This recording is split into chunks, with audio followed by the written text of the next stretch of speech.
If there ain't room for me, if there ain't room for you, if there ain't room for me and you, that ain't the space for me, that ain't the place for me.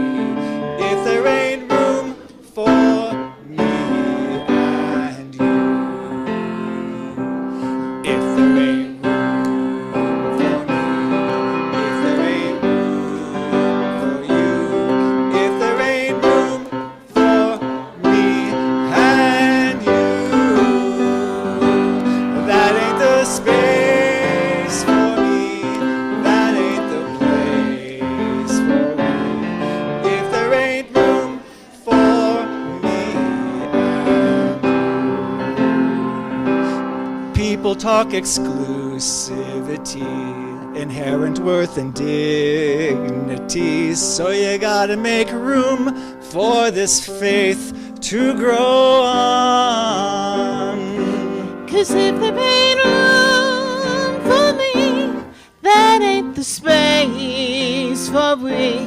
You gotta make room for this faith to grow on. If there ain't room for me, if there ain't room for you, if there ain't room for me and you, that ain't the space for me, that ain't the place for me. If there ain't room for me and you. If my neighbor can't go, if the stranger can't go, if the neighbor and the stranger can't go, That ain't the place for me, that ain't the space for we. Siding with love is the way for you and me. if there ain't room for you, if there ain't room for me, if there ain't room for me and you, that ain't the space for me, that ain't the place for me. If there ain't room for me and you. People who love make room, siding with love they will make room for beloved community, that is the place for me. Siding with love, make room. Widen up the circle, make room. That is the space for me and you. If there ain't room for me, if there ain't room for you, if there ain't room for me and you, for me and you, that ain't the space for me, that ain't the place for me. If there ain't room for me and you. Last line. If there ain't room for me and you.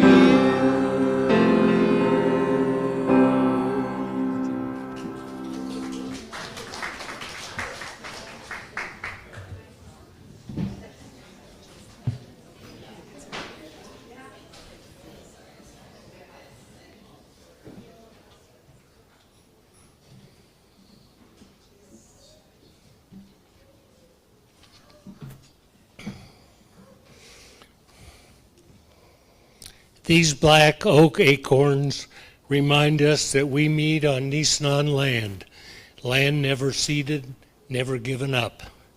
The Nisenan people are still here, their culture and care for this place carried forward despite erasure and exclusion.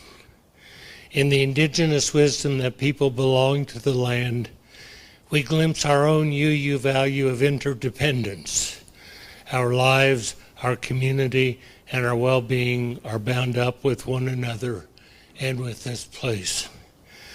May we practice belonging to each other and to the land with gratitude and responsibility, supporting the Nevada City Rancheria Nisenan tribe in their work of cultural renewal and the restoration of tribal sovereignty.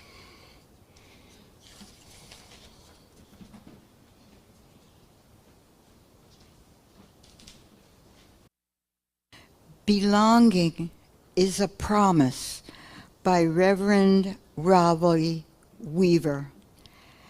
As we light this chalice, we remember that belonging is not a place, but a promise to see one another as worthy, to offer space for each soul to be its full self.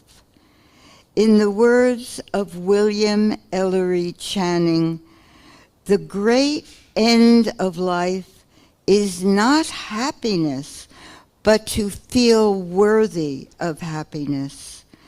May this flame remind us that belonging comes out of our feeling of being worthy and seeing the worth in each person, worth in each moment we share, and worth in the community we build together.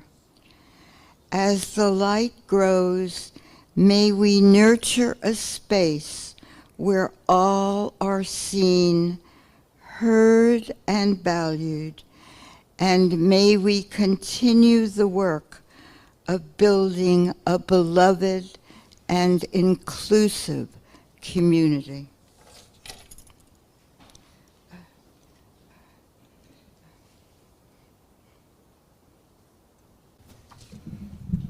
Thank you, and Cynthia and Jim. As I was coming up here, I discovered there is a very colorful box. A wonder box, because the whole idea is, I wonder what's in there. And I honestly do not know. So I'm going to look. It's heavy. There is a bowl, a jar of sunflower seeds, a jar of, it looks like Cheerios, a jar of, it looks like rice crackers, a little jar of raisins, I think, and there's one more little jar. They look chocolatey. I think it's chocolate chips. I have no idea what our young people are going to do with this for Kids Connection, but I can't wait to hear. So I invite someone to come get the Wonder Box and the light to take with, and we will sing our youngest members on their way to Kids Connection with this little light of mine. Should I seek a box holder? Someone willing to carry the box who's going to go to Kids Connection? Oh, come on, thank you. Come on up.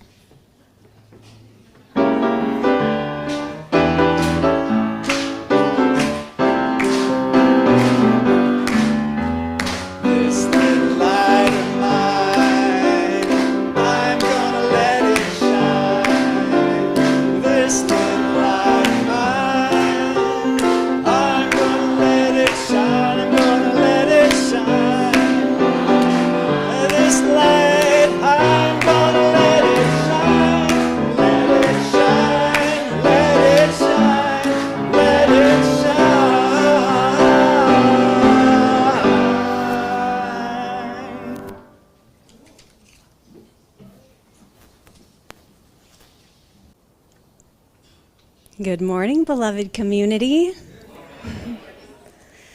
and welcome to the Unitarian Universalist Community of the Mountains in Grass Valley, California. My name is Allison Rivers, and I gratefully serve as your worship associate today.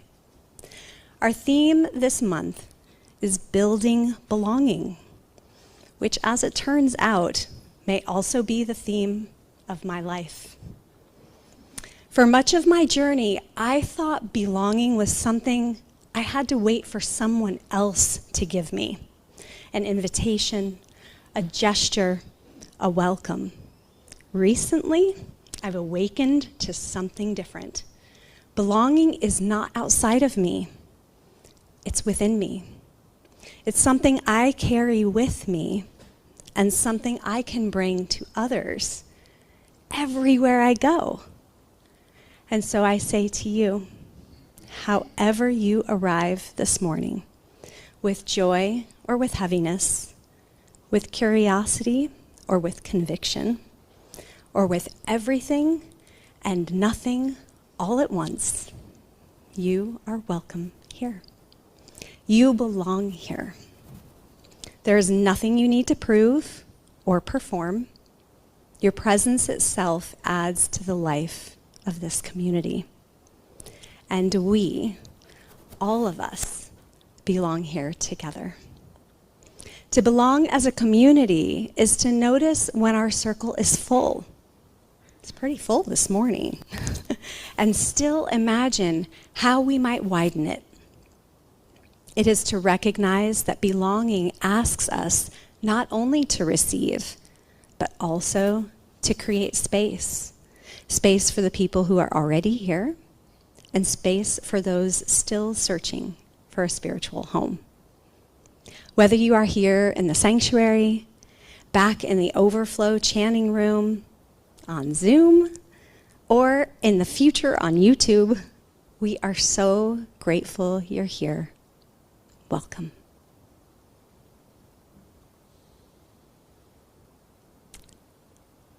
I have a question for you.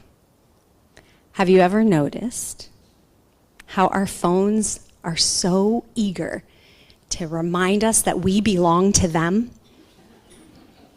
They ping and ding just to make sure we haven't forgotten. For now, I ask that you silence your device or make sure that it's silenced so we can practice belonging to ourselves and with one another instead.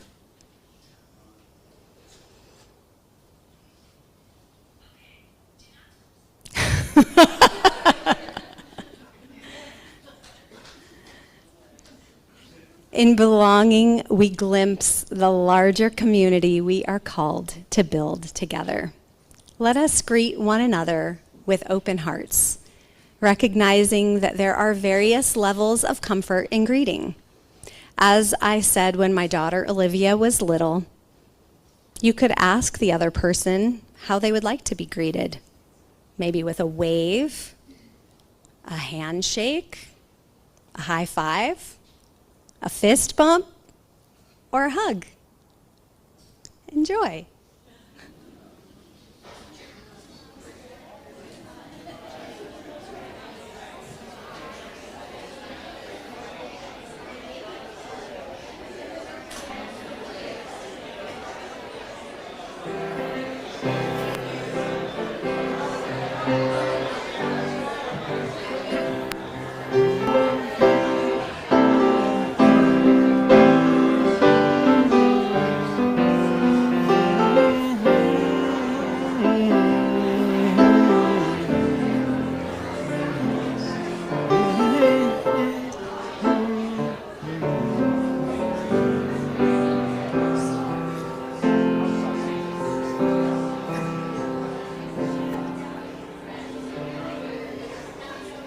Thanks, everyone. That's it. No rush, no rush. I'm just calling people back. So, let me just say that publicly. So when it comes to this place, we don't need to chase anybody back in. We just let it settle, right? No rush. Just let the conversations finish. So thanks for that. This was my favorite parts of the service, is to watch, to witness kind of the interactions of so many kinds across the room. I'm the Reverend Kevin Tarsa, if we haven't met yet, and oh, my people, it's been a worrying week, has it not? Very public violence in the assassination of Charlie Kirk, followed by incendiary calls to violence in response in a tinder-dry social landscape. I'm finding what breaks my heart so often is the demonizing, just in any direction, right? Where someone they're not doing something that's harmful. They are portrayed themselves as evil, inherently evil, or unworthy, right? So I'd be curious this morning, who's feeling worried about all of this today? Yeah. Who's feeling terrified by it? Who's feeling numb or tuned out a bit? Who's feeling concerned but still managing to stay pretty grounded for the time being? And who's feeling pretty good, maybe even great, despite all of the human happenings? Yes, I want you to know that this exists, right? And so here we are together, that whole range.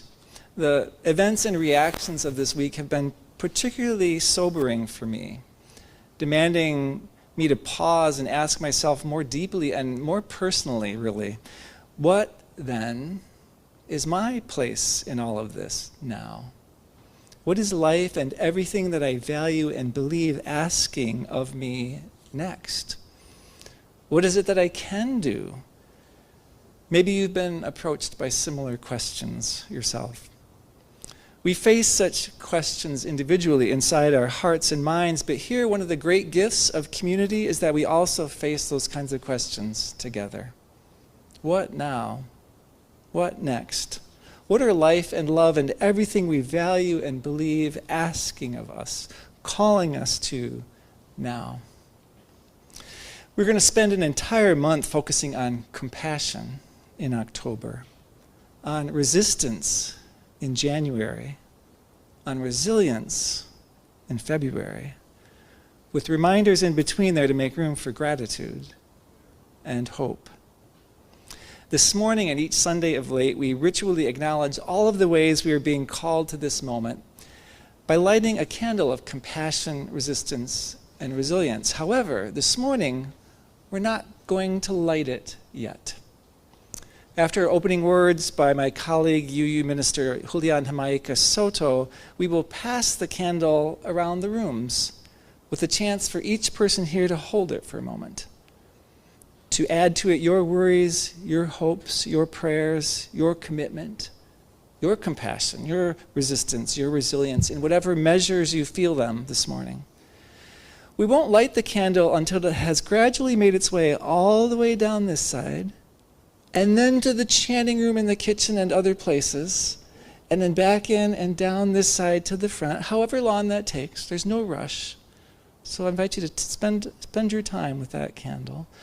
And toward the end of the service, when it's all the way back up, infused with you and what's in your heart, then we'll light it. And we'll acknowledge all that the people on Zoom are holding too. So as Allison holds this as yet unlit candle, I offer the insight and invitation of Julian Jamaica Soto. Remember the future, Julian invites. Can we develop the skill of remembering the future? Can we commit to build the community that will extend into a time that we only know by memory because it will outlast us? Memorize the compass points of the day yet to come. The truth, the love, the fire, the endless yes of the horizon. Shake the scales from your imagination. Reach, stretch, rise. There is no time for pretending that everything can be all right without your care, without your attention. You can mourn, yes. Grief being more real at times than the promise of the sunrise, more real than the peace of the moon that by inconstant silver turns disappears. And yet, while we may mourn changes, losses, deceptions, and betrayals, beneath the ash, we find the ember. We weep. And then, as we have learned from labor movements, we organize. Remember the day toward which we gather. the tomorrow toward which we advance. It is with your actions today that you engage that muscle memory, that sense of smell, the ragged velvet feel of a day that you have never lived. It is also your day. Remember it well.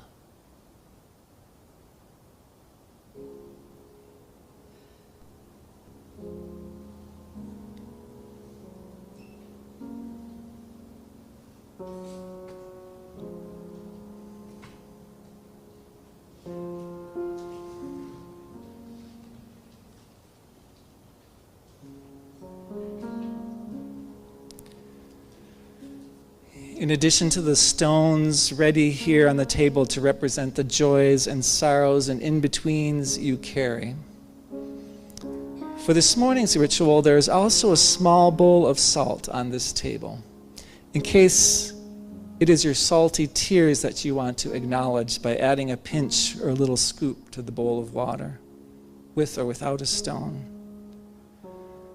There are also this morning green and blue glass beads and blue stone hearts you might choose to add to the bowl, symbols of the peace and the peacefulness we are working to hold on to and to build. The peacefulness we're hoping for, praying for, investing ourselves in for the sake of our nation, our world, and our own souls. Whether in this room, the Zoom room, other rooms, I invite you to mark your sorrows and your joys this morning. And for all of us to hold each other in heart and mind and prayer and care as we do.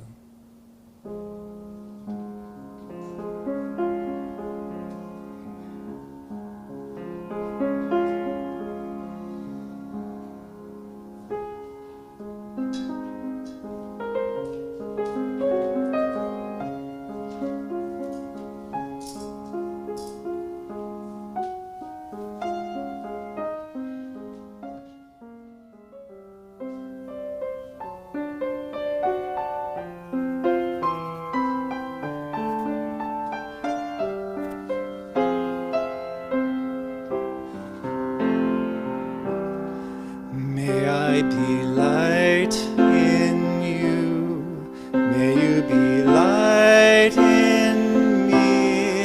Into our hearts, into our souls, let love abide. May I be love in you. May you be love in me. From this place out to the world for all time. May I be light in you. May you be light in me. Into our hearts, into our souls, let love abide. May I be love in you. May you be love in me. From this place out to the world for all time. May you be light in me. May I be light in you. Into our hearts, into our souls, let love abide. May you be love in me. May I be love in you. From this place out to the world for all time.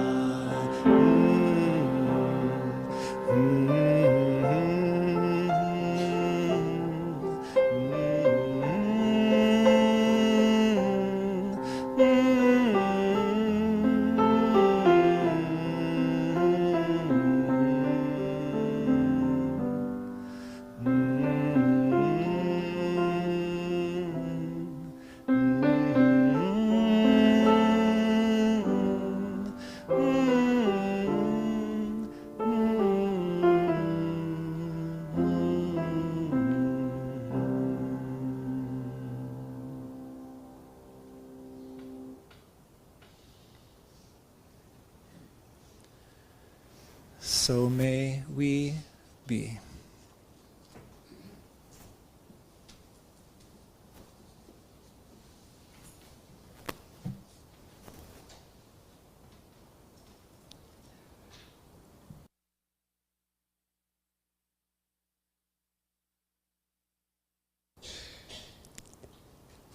From A Blessing Called Sanctuary by Jan Richardson.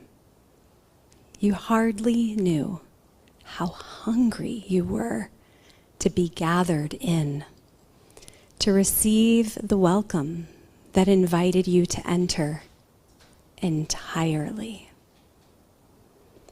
Nothing of you found foreign or strange, nothing of your life that you were asked to leave behind, or to carry in silence, or in shame.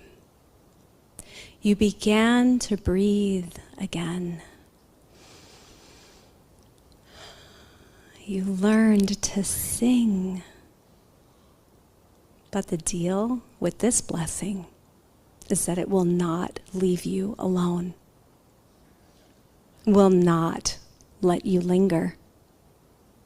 The time will come when this blessing will ask you to leave. Not because it has tired of you, but because it desires for you to become the sanctuary that you have found.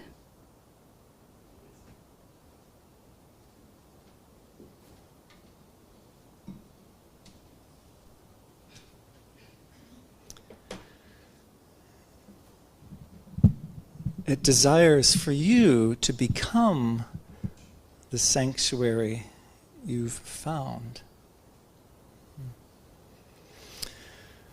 We are shaped by our context.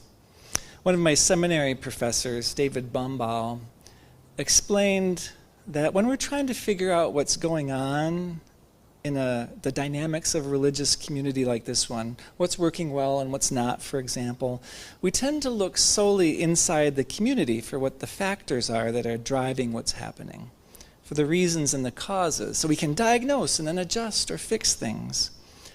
However, he explained to us ministers in formation, the major factors influencing the life of a religious community are often coming from outside the community. In other words, from the larger context of the world around us that's shaping the community in very profound ways. It's not only about what we do or don't do or how we do it here, but also about what's going on around us, all that's influencing what's going on within this community. My colleague, the Reverend Melissa Carville-Ziemer, wrote a letter of encouragement to us Unitarian Universalist ministers this past week.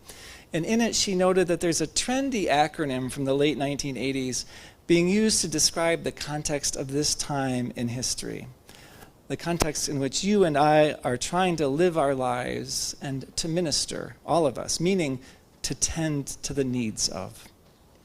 The acronym, which is just one among many being used to describe this moment, is VUCA, used to name that these times are volatile, uncertain, complex, and ambiguous. VUCA, volatile, uncertain, complex, and ambiguous. Great, just what we wanted. And it sounds about right. The VUCA framing has been critiqued as being too narrow and defensive and its usefulness debated. But my point for today is not that that's the perfect or even best way to characterize this moment. I'm drawing on it today because it gets us in the ballpark and names some of the key flavors of the times that we're talking about. The human world that we're all living and breathing and worrying and singing in. It does indeed feel volatile, uncertain, complex, and ambiguous. Whatever qualities we ascribe to this moment on the world stage, as Melissa put it, we're in the midst of a polycrisis, a many-layered, many-faceted, and thoroughly entangled set of crises. This would not be my first choice. I'm only now really, quite honestly, coming to terms with the self-focused part of me that's been feeling, this is not what I wanted. This is not how I wanted to be spending my life and energies at this point. It's not the most generous part of me. I know this is not what any of us wanted, and yet, here we are. Can you believe it? Here we are, together, in the midst of all of this. The need for sanctuary for everyone, but in this case, the need for sanctuary for progressive or left-leaning people, spiritual, emotional, physical sanctuary, has been particularly intense through the last 10 and a half months. And a whole lot of people in this county are as worried, as wounded, as frightened, as determined, and as passionate as the people in these rooms. They, you, have been coming, looking, hoping, and we have often not had quite enough space for all who want to be here, or certainly not enough parking. And I am certain that the events of this past week, and goodness knows what kinds of events to come, will send more people searching for a community strong and deep and open enough to hold them, that just might be a home for their spirit and their values, a place they can be fed and encouraged and strengthened for reaching out to make a difference in the world, where they can bring their gifts to the shared community. It's in this larger context of these volatile, uncertain, complex, and ambiguous times that Jan Richardson's words we just heard issue the call to those of us who are already part of this particular community, those of us who already know the blessing of being gathered in, welcomed, invited in entirely, or at least entirely enough. As Jan put it, the deal with this blessing is that it will not leave you alone, will not let you linger. The time will come when this blessing will ask you to leave, not because it has tired of you, but because it desires for you to become the sanctuary that you have found. I believe that a primary calling right now for members of this community, one of the ways members here can make a meaningful difference in a world which seems otherwise impossibly outside of our influence, is to draw on the blessings you have created and received here so far to help this community become a sanctuary for more of the people who so long for it, who so need it, those people who keep arriving in search of a home. And just to be unambiguous for a moment, the leaving that Jan Richardson refers to is not about leaving. It's not asking you to leave, or about leaving behind your own need to receive sanctuary here yourself. That's still important. Instead, it's an invitation to leave behind the expectation that everything can or should stay the way it is. To leave behind the assumption that arriving at sanctuary is the end of the journey for any of us. No, Jan says, and asks, having found sanctuary for ourselves, can we accept the call to bring our gifts and spirit to make sanctuary possible for others? In other words, to become ourselves the sanctuary we have found. Want to do something to make a difference? Do that. Do that together. The world is needing more of this kind of space and community. One of my favorite hymns, Sing Out Praises for the Journey, addresses us as pilgrims who pick up the mantle of our religious ancestors and who carry on as the current searchers in the soul's deep yearnings. Stand we now upon the threshold, facing futures yet unknown, it sings. The comfortable hearth now behind us, the song points out, never was a permanent home, but always a wayside hostel for travelers, built as a shelter by those who knew truly wild roads. We carry embers from that ancestral hearth within us, the composer claimed, carried in our minds and our hearts, perhaps embers that we have to locate beneath the ash of these days, as Julian suggests. The sanctuary that you and we create here as a community is not only a place of respite, although that's a respite place too, it's ideally always also offering the various kinds of sanctuary that pilgrims need. Sometimes a place for inner stillness, yes, but just as often a base camp for stocking up and building up strength, for acclimating, for swapping stories of the journey and maps and insights and hard-won learnings, a laboratory for outrageously inventive experiments, a think tank for surfacing and distilling wisdom, an organizing hall, a potluck feast. Melissa wrote in her note that the headlines rarely shout about all the many and diverse ways people are out there blessing the world right now.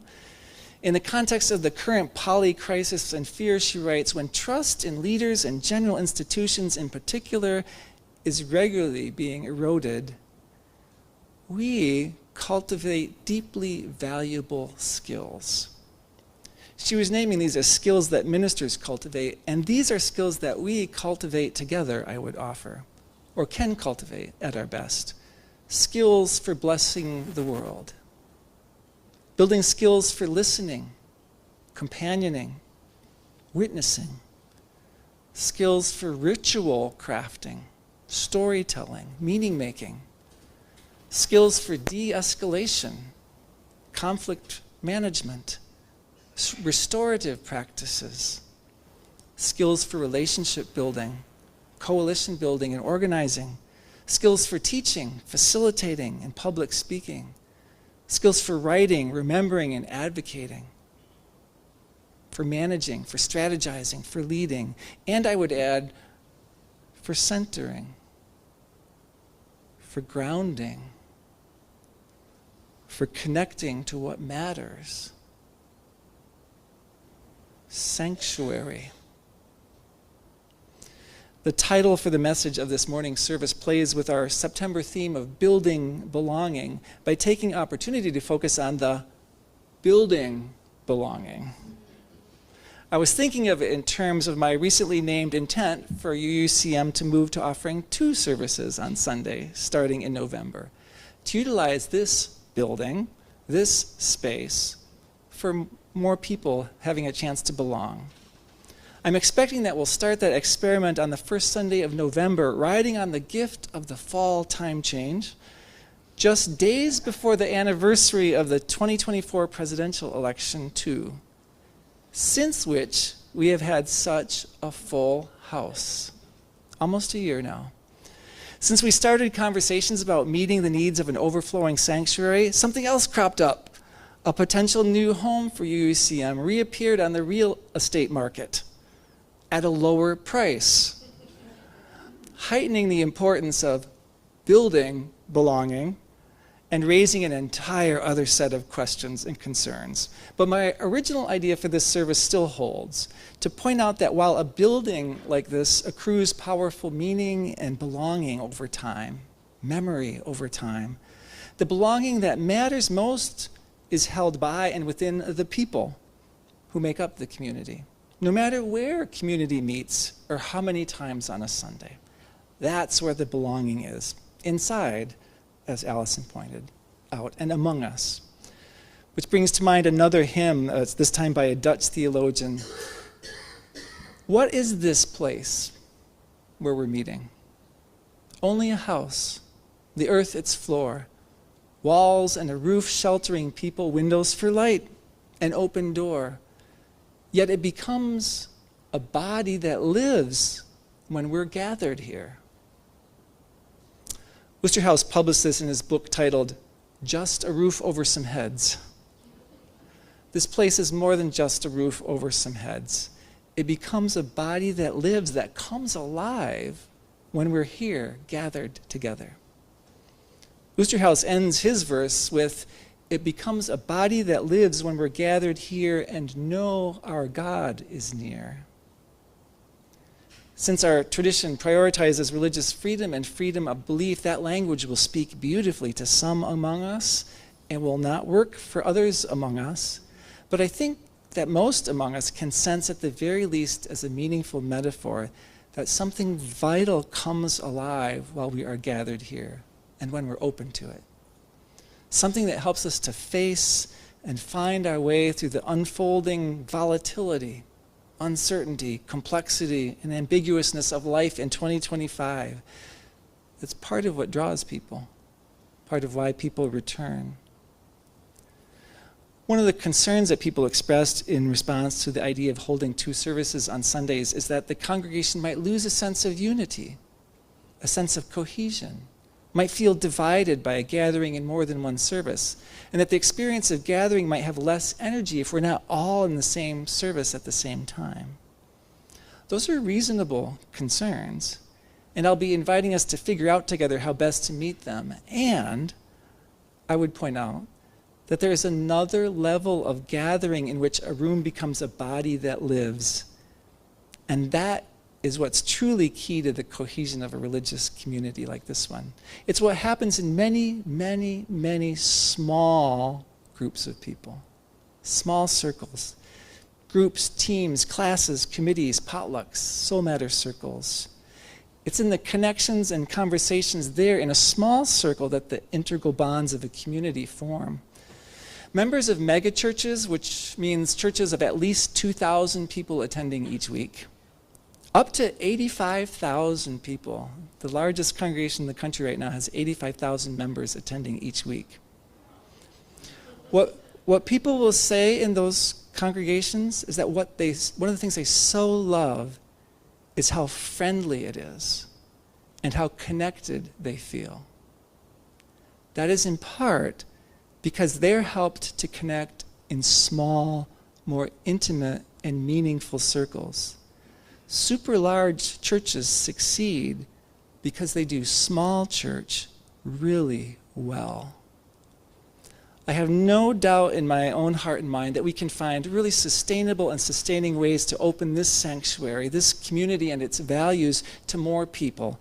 And I feel that we actually have a life-sustaining responsibility to do so. It just might take some fabulous creativity and care and patience. In the process, it's in the smaller gatherings where the deep connections will continue to be fostered. And I invite Teresa Hauptmann to share exactly one such opportunity and why you might want to take advantage of it.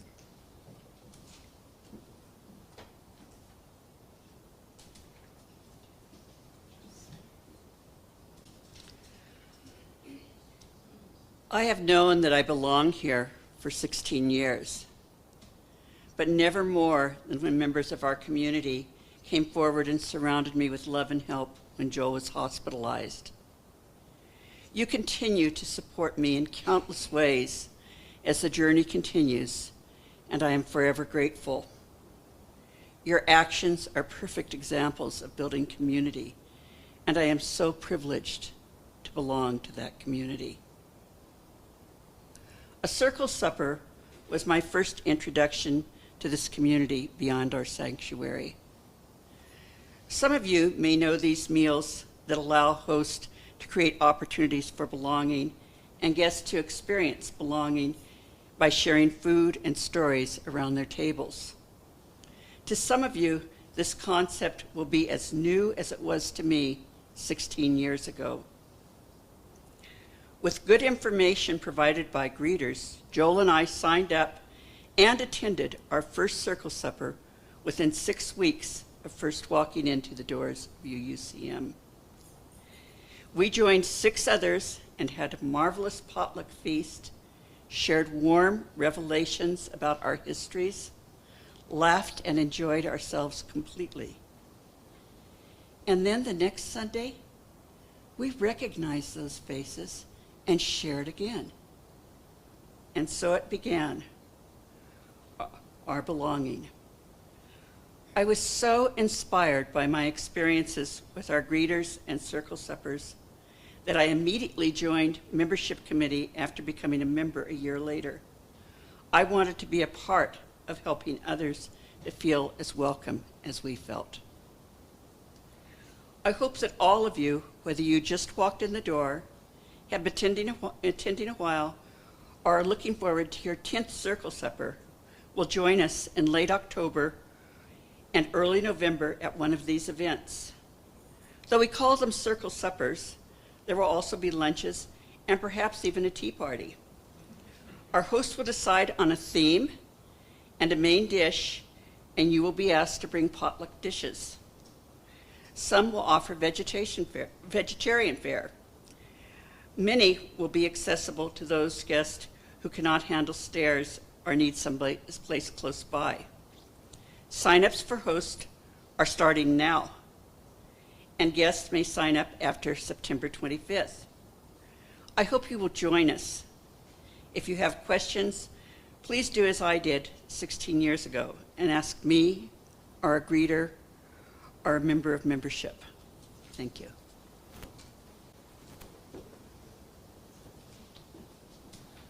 Teresa, thank you. Gathering around food, oh. The candle has returned, blessed, charged with your compassion, your resistance, your resilience. I add to it, symbolically at least, all of the compassion, resistance, and the resilience of those on Zoom and even those who are seeing this later. This is the candle we'll use for the next number of weeks. Allison, I invite you to add it to the stand and to light it, please, for us.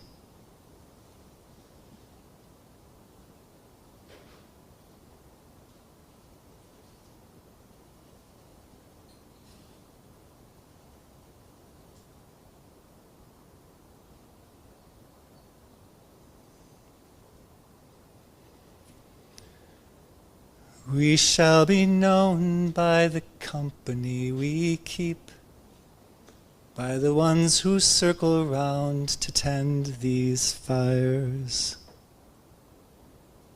We shall be known by the ones who sow and reap the seeds of change alive from deep within the earth. It is time now. It is time now that we thrive. It is time we lead ourselves into the well. It is time now, and what a time to be alive. In this great turning, we shall learn to lead in love. In this great turning, we shall learn to lead in love. In this great turning, we shall learn to lead in love. In this great turning, we shall learn to lead in love. So may we be. Come what may, so may we be.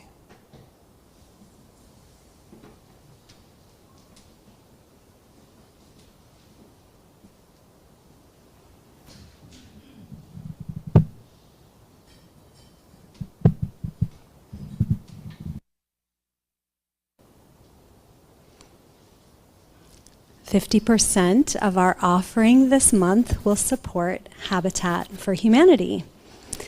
We welcome Ty Batav, the Associate Director of Habitat for Humanity, to speak with us today about their good work building belonging. Building belonging in our community.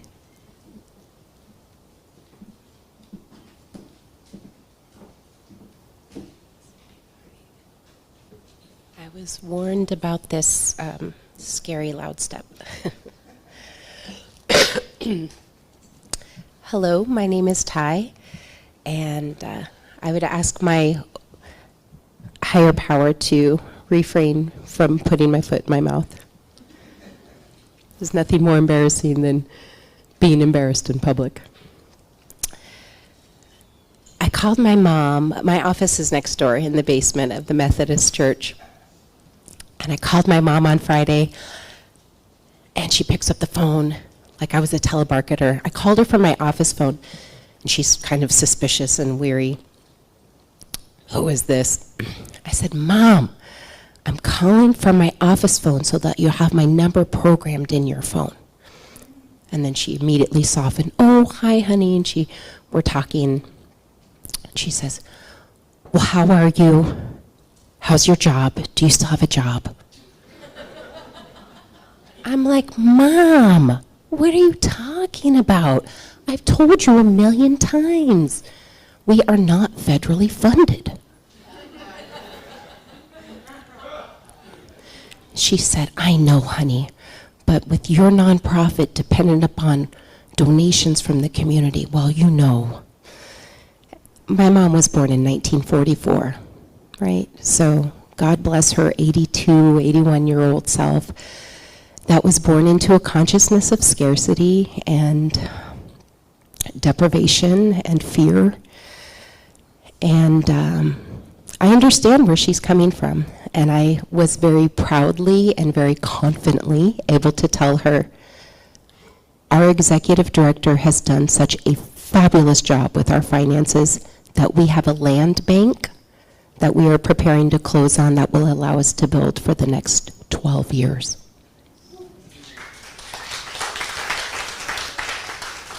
I have a job. I can put food on our table for our 2 children that go to school in this community. Our director of construction and his children are able to eat.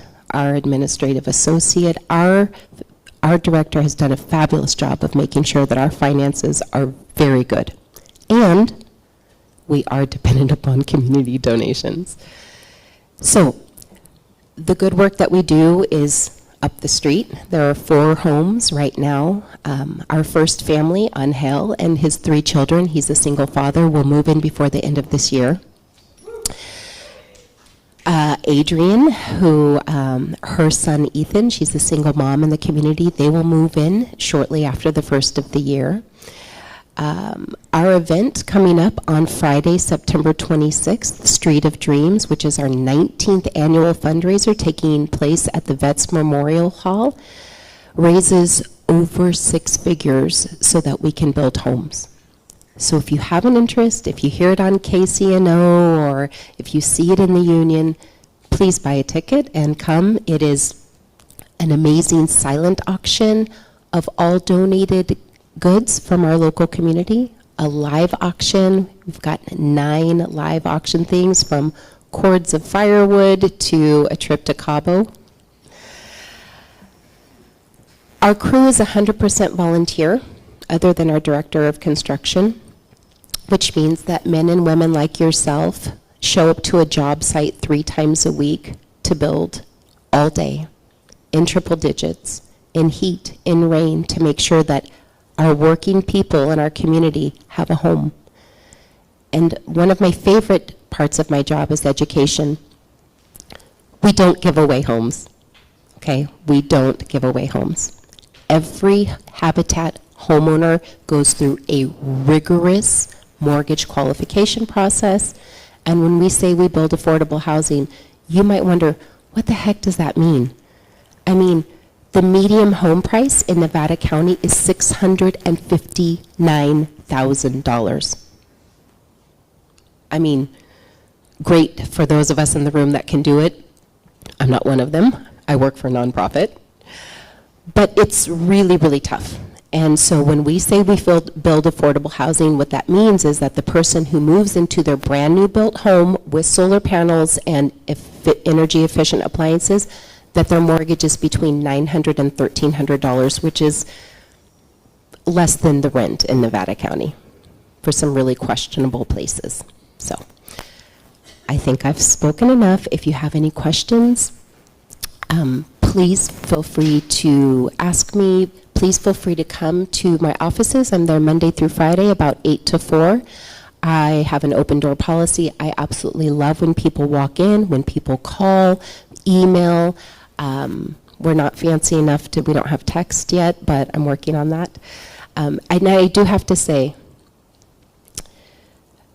I stand here very humbly before you because it is so clear to me that the Holy Spirit has blessed this congregation and that every single one of you have open hearts, shiny souls, joy, generosity, beauty, and faith. And this is truly a magnificent place. Thank you.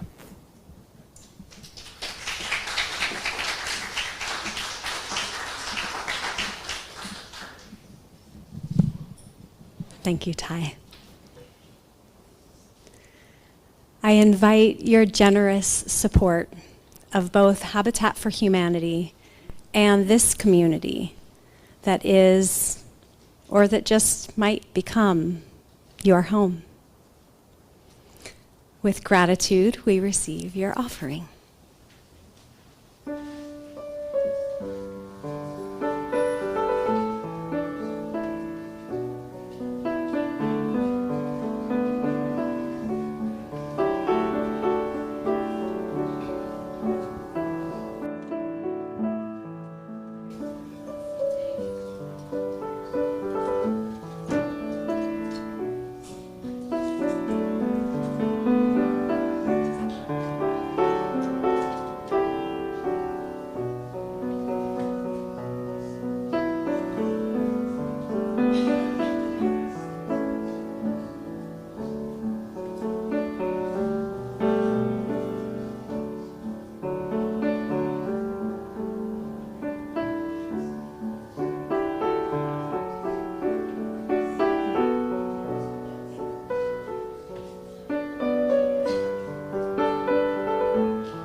We dedicate your gifts of treasure to our Unitarian Universalist value of interdependence. May abundance grow from the seeds of your generosity, that we may each and all feel connected, knowing that we belong to one another. Thank you.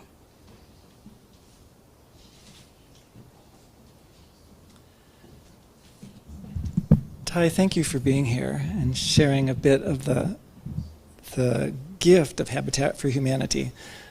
Every so often I get to rub up against the process, and it's so very beautiful. And William Silva's here today. Where are you, William? Does a lot of the electrical work. So thanks for the volunteering. And may people ask you questions about that, just what it's like to volunteer, maybe. Thank you. Thank you. Allison, thank you for being a worship associate. Ellen is a past worship associate in terms of the active team, and I asked if she would be willing to be one today. So thank you very much. Much appreciated. Beautifully done. Jim and Parisa and Teresa, thank you very much for reading. Heather, beautiful music as always. Yeah. Please, once in a while, thank Andy and Cypress and those people who are doing the AV in the back. They come early in the morning, and it's really a generous gift to the congregation. Eileen, too, when you see her, especially if you're on Zoom sometimes, maybe. He's online with our Zoom folks. Thank you, Eileen. Shanti, another beautiful setting. We've moved into autumn, which I really appreciate in terms of the weather lately. Shanti and Jean and Ellen and Carl, thank you very much for greeting people so beautifully.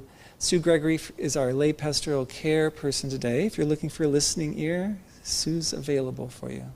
And our Up With Family ministry today, Lindsay and not Cheryl Spalding, but Corey stepped in. And refreshments, Michael Bankston, Susan, Viv, and whoever else happens to volunteer. Thank you. That's Cynthia. Oh, and Cynthia for the chalice lighting. Thank you.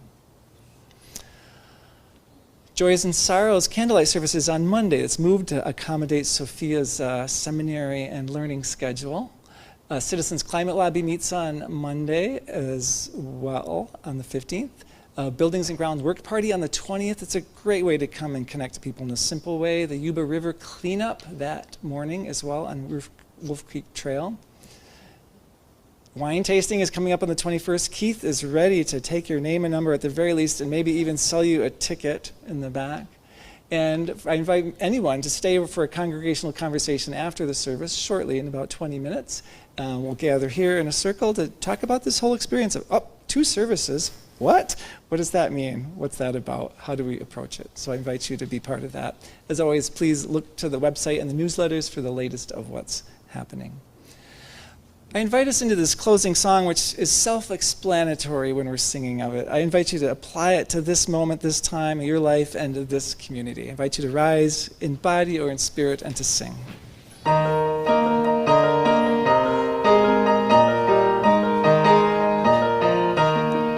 From the light of days remembered burns a beacon bright and clear, guiding hands and hearts and spirits into faith set free from fear.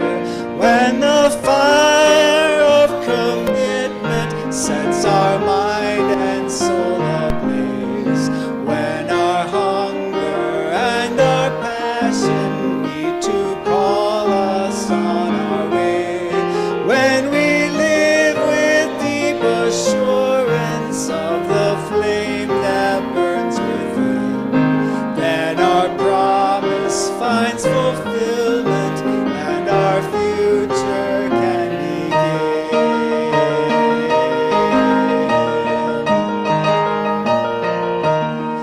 From the stories of our living rings a song both brave and free, calling pilgrims still to witness to the life of liberty. When the fire of commitment sets our mind and soul ablaze, when our hunger and our passion meet to call us on our way, when we live with deep assurance of the flame that burns within, then our promise finds fulfillment and our future can begin.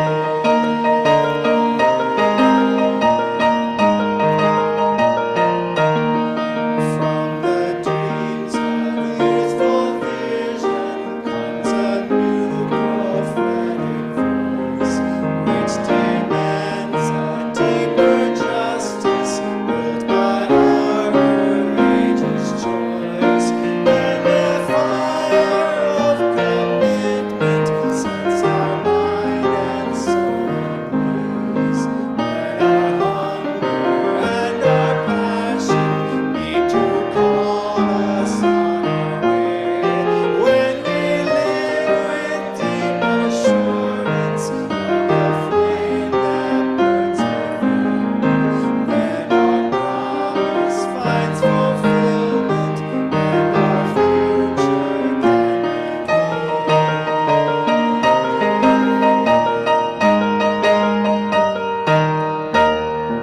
can begin.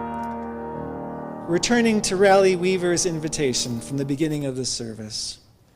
As we extinguish the chalice, may we remember that belonging is not a place, but a promise to see one another as worthy, to offer space for each soul to be its full self.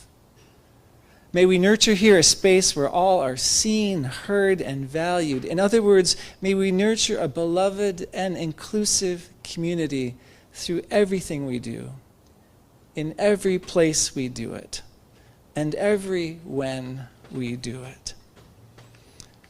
To this end, and though we extinguish the chalice, we will carry the flame of peace and love until we meet again. Hope to see you next Sunday for Belonging to Place as our belonging theme continues. Please join us for Connection. Ty is here, Teresa's here, Keith is there with things to talk about, and join us for refreshments and conversation and connection. This is where it happens.